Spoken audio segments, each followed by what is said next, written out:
Sejam bem-vindos ao podcast Voto a Voto, gravado no Baca Estúdio dentro do espaço Criar e Gravar.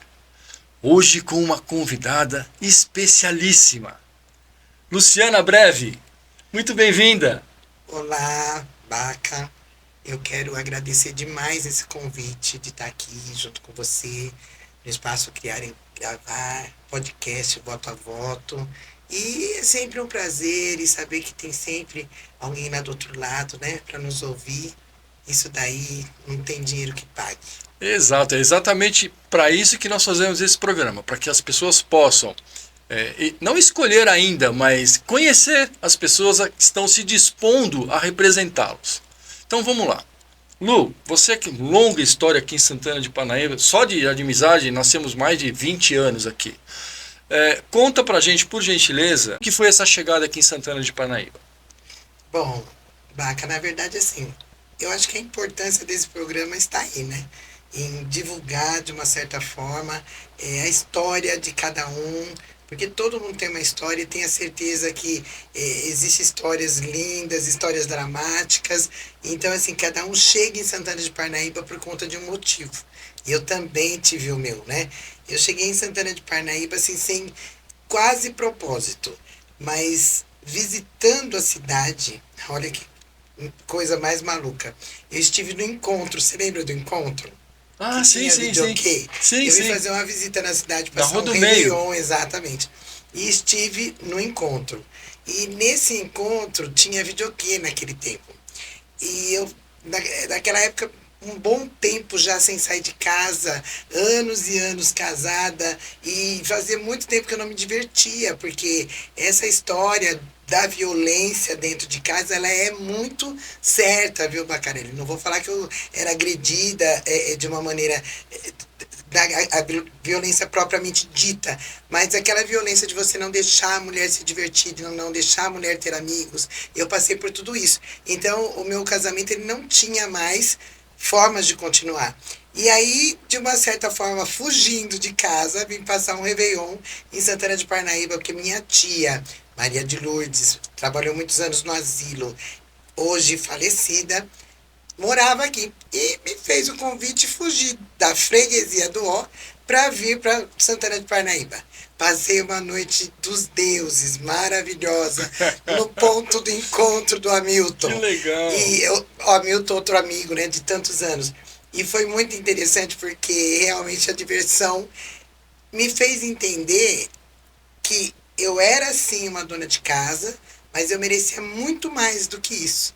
Eu merecia ser a dona de casa, a responsável, que cuidava dos filhos, mas que também podia ter meus momentos de diversão, porque eu sempre gostei de cantar, sempre gostei de estar com os amigos, sempre gostei de interagir. Então, Santana de Parnaíba, para mim, o início foi isso: interagir com entretenimento e diversão. Foi assim que eu cheguei Poxa aqui. vida, que legal, que história, hein? Poxa vida. É muito assim, até É. parece, nossa, mas que.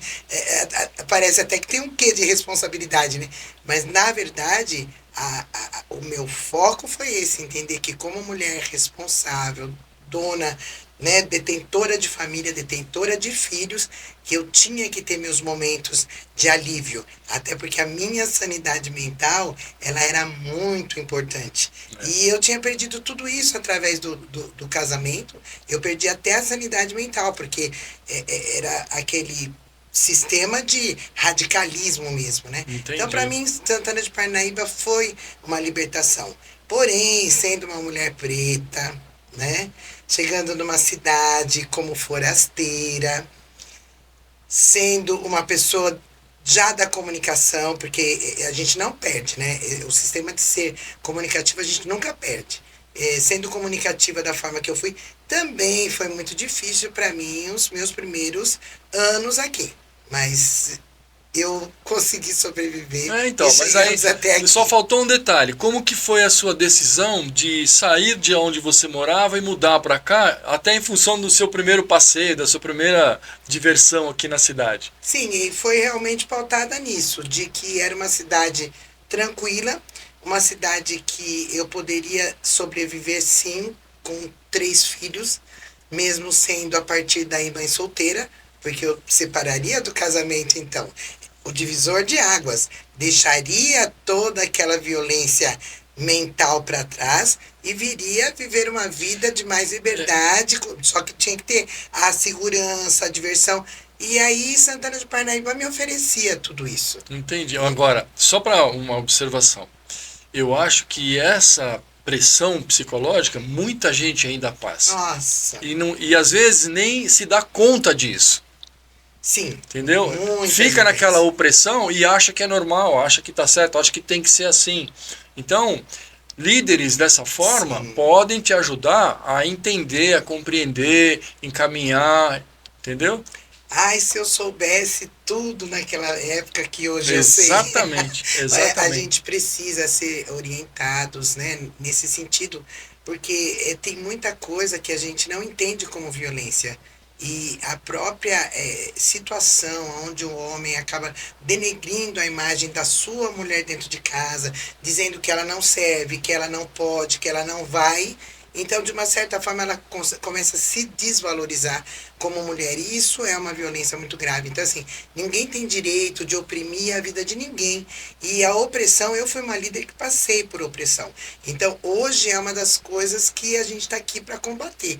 Essa opressão, é falar sobre essa opressão, é orientar sobre essa opressão, é orientar, né, que a consciência da violência não precisa chegar a vias de fato, não é? A gente não está falando aqui de bater, de apanhar, nada disso. Nós estamos falando da violência mental, a violência psicológica que as pessoas passam, e muitas mulheres, né, minhas amigas, passam. Então hoje a gente está aqui para realmente ajudar Praticamente pessoas uma nesse bandeira, sentido, né? praticamente É uma uma bandeira. bandeira, porque o problema maior é como vou repetir, né, parafrasear, vamos dizer, se eu soubesse tudo que hoje eu sei. Então, tudo tem um momento. Há momento de você parar e pensar e ver se realmente o que você está passando se está te fazendo bem. Se você não está se sentindo bem no seu meio, tem alguma coisa errada. Nós participamos de uma palestra hoje, inclusive, falando sobre isso. Tem alguma coisa errada. Se o seu meio não está te fazendo bem, alguma coisa está errada. Então você precisa detectar o que está errado. E às vezes, o que está errado é você estar vivendo sob opressão. Entendi. Olha que bacana, tá vendo? Cada dia uma novidade aqui nesse programa. E uma novidade boa. Vindo com essa bagagem, você no começo não tinha toda essa bagagem, como você acabou de comentar. Chegou na cidade, se estabeleceu, deve ter ido trabalhar, correr atrás de tudo que tinha que fazer e tal. Que experiência você conta pra gente, nesse termo de trabalho, que você conquistou nos primeiros anos aqui na cidade? Então, olha, gratidão por me deixar falar sobre isso, porque assim, como disse para você, uma mulher preta, separada, com 3 filhos, realmente não teve aquelas portas abertas em todos os sentidos, né?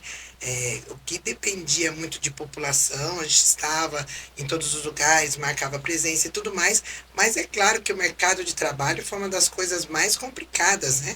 Para que eu pudesse sustentar minha família. Mas é aquela coisa assim, se tem um fator que é verdadeiro, é que a gente dá sempre aquele jeitinho brasileiro.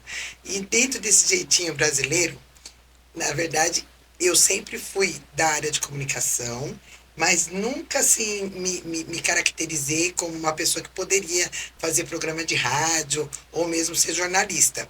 Ao contrário, eu nem Jornal Nacional assistia. De notícia para mim estava meio que isolado da minha vida. Eu era uma mulher de novela, mas não de notícias, né?